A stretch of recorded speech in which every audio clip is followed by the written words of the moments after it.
Today, I had two interactions with two different individuals who are in two completely different locations, different states of the United States, and each with a reality story that the entire world has been affected by.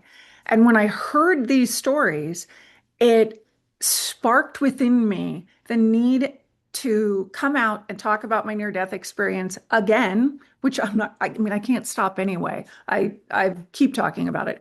But this one thing that specifically that I experienced during my near-death experience was sitting next to Jesus, watching the Native Americans in the 1100s being destroyed for their land, then watching the Holocaust, then watching the civil rights movement, all while sitting next to Jesus. This was difficult. I cried throughout the entire time.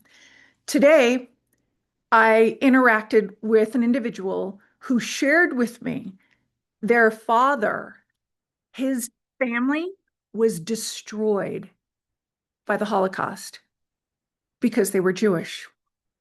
They were in Auschwitz.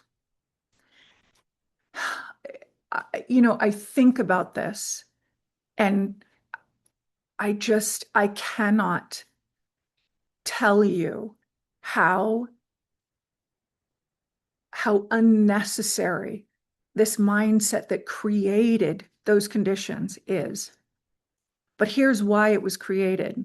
Because an individual and then individuals decided who was worthy. They put worthiness on someone else's life and lives. Think about that. This is happening right now. People are being silenced, and I'm not going to stop talking about it. The other individual that I interacted with today doing errands, well, it turns out their family, because they're Iranian, their family, part of it anyway, is still in Iran, and they're hoping for the best. The rest of them got out. We all know what's happening in Iran right now, and it should not be happening. I cannot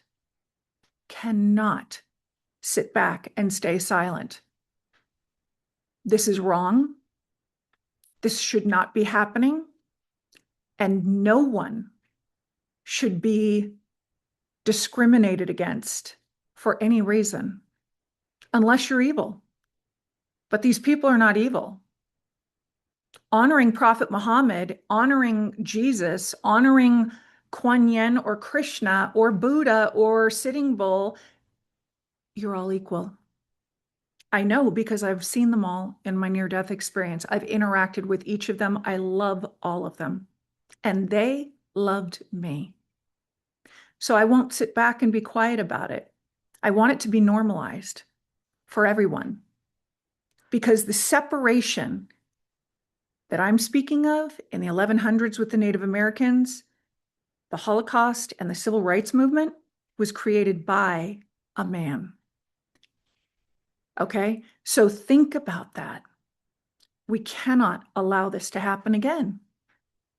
I don't care what political affiliation you're with. Doesn't matter. There's a mindset that should not be allowed. So don't allow it. Don't silence people. Don't silence the screams. Don't silence the innocents in our world. People don't deserve to die because we have leaders who are pissed off with one another. It's fucked. Yeah, and you know what? God doesn't care about the F-bomb because I did it there in heaven. And he said it's a man-made word. He wasn't offended. But you need to know that it is. Help me. Help me change the reality of this world. Be an advocate for love. Please. Go to conversationswithmegan.com. Tomorrow, April 5th, which happens to be Easter, as a matter of fact. I was reminded of that today. And I met Jesus in heaven. And I'll tell you something. I mean, I don't celebrate Easter. I'm not opposed. But isn't it interesting? People are dying for no reason. And those who believe that Jesus died for our sins, let me tell you what the sin is: not loving yourself. That's the greatest sin. So please show up tomorrow, April 5th, from 3 p.m. to 4 p.m. Pacific Standard Time, and learn what you have never been taught before. I promise you have never heard it. Think about it. Over 7,000 languages in the world, and we were made with only one.